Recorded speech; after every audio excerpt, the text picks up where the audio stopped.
Hey, this is Ron Hughes with Make California Affordable Again. Hey, today I wanted to talk about 10 things we could do to reduce the cost of living in California. Now, obviously, you can't fix everything wrong with California in 10 steps. However, if you started with these 10 steps, you'd be well on your way to make California more livable for the average person. The first thing I would change is do away with all California only requirements. This includes a special blend of gas that's only used in California. It would include smog requirements that are way above and beyond what is required at the federal level. I would end CARB's war against diesel trucks. You should be able to drive the same truck in California that you drive in any other state. I'd end the electrical vehicle mandate. It was never feasible anyway. Eliminate the DOJ approved handgun list. Currently, only a small fraction of the handguns manufactured are available in California, and the cost is significantly higher than any other state. While we're at it, in smog checks for any vehicle sold before the year 2000, there's so few of them on the road now, it wouldn't make any difference. Essentially, allow Californians to purchase the same products sold in every other state. Just doing this would go a long ways towards reducing the cost of living in California. Number two, and I've talked about this before, bring back logging and grazing on public lands. When logging was encouraged and forests were thinned, we didn't see these huge forest fires. California currently imports 80% of its wood products. Now, lumber accounts for somewhere between 4 and 20% of the cost of a new house, again, depending on whose figures you use. And while we're at it, bring back grazing. Cows eat the undergrowth that fuels these large fires. We basically eliminated grazing on public lands. Apparently, the cows do more damage to the environment than these massive wildfires. Number three, and everybody knows this, homelessness is a huge problem in California. Let's just stop pretending it's a housing problem and admit it's more of a mental health and addiction problem. Hey, we've spent $24 billion on homelessness in the last 5 years and accomplished virtually nothing. That's 135,000 for each of the 177 homeless in California. Look, we should provide shelter for anybody needing it with a requirement for treatment for the mental health and addiction problems. And I'm not talking about building $500,000 homes either. Find locations where you can put up thousands of tents or tiny homes with portable showers, restrooms, group dining rooms, and treatment facilities. Hey, the military uses trash tents that have heating and cooling built in. Why couldn't we do that for the homeless? Have on site security to keep drugs and alcohol out, as well as to keep the peace. Nobody should be allowed to sleep on the street or in parks.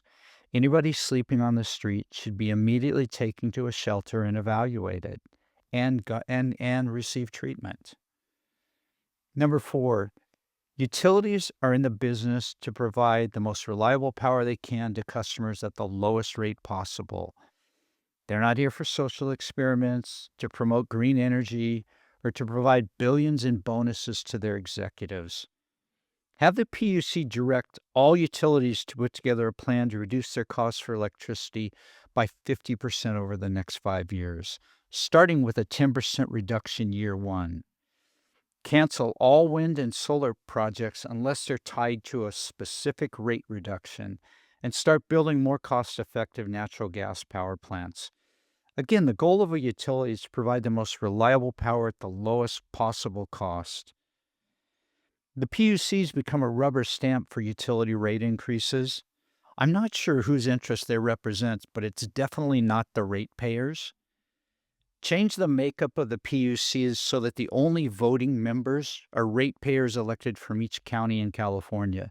No political appointees or advocacy groups should have influence over rates in this state. Number five, reduce taxes by 50%. Make them the average of the 50 states. This will require cutting the size of government, eliminating the fraud, waste, and abuse that's an accepted part of every benefit program in California, and frankly, doing away with some departments that do more harm than good. Reduce vehicle registration fees by 50% and apply a surcharge to electric vehicles. They should have to pay for the roads they're not supporting by paying gas tax. Reduce gas taxes by 50% as well. Don't allow any taxes collected from the gas tax to be used for anything other than maintenance and construction of new roads. Mass transit should be self-supporting, not supported by the taxpayers who don't use it. Number 6, eliminate carpool lanes in California. They simply slow all the other lanes down and are frequently empty after the peak of rush hour.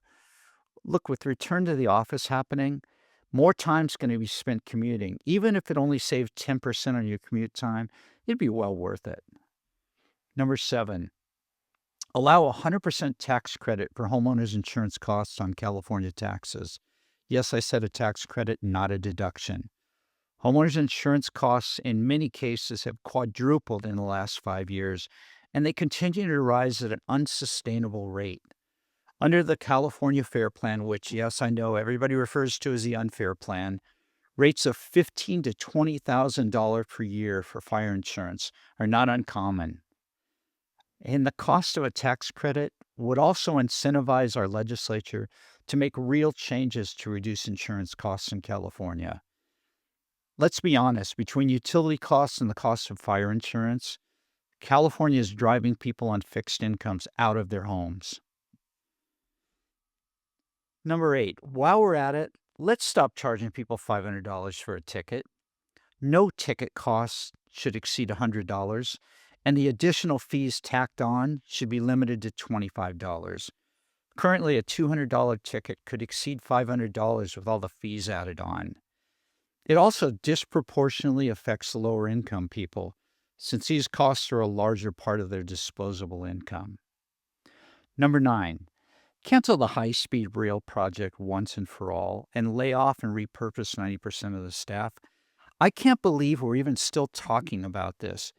It was never feasible and has become less so as costs and timeframes have gone up. Look, I can fly to LA and back on Southwest for $39 round trip if I buy it on sale. Why would anyone want to take a train for 4 hours when they could fly for an hour and get there in a quarter of the time? Keep a small staff, no more than 10%, to coordinate shutting down and selling off all assets. Number 10, California state government has become totally dependent on consultants and contractors in the last 20 years. Many of the jobs that used to be done by state employees are now being done by contractors. In many cases, all state employees do is manage contracts and contractors. We should eliminate all contracts for work that should be done by state employees. Quite frankly, we should pay state employees well, give them the training that they need, and then expect a lot out of them. It isn't any one thing that makes California unaffordable.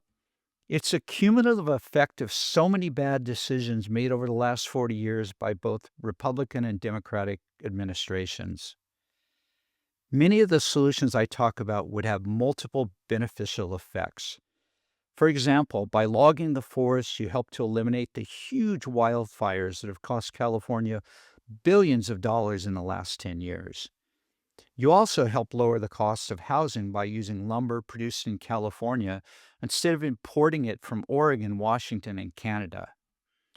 Lowering utility rates would have a direct impact on the public, but it would also put California in a more competitive position for AI data centers, which, frankly, most of which are being planned outside this state.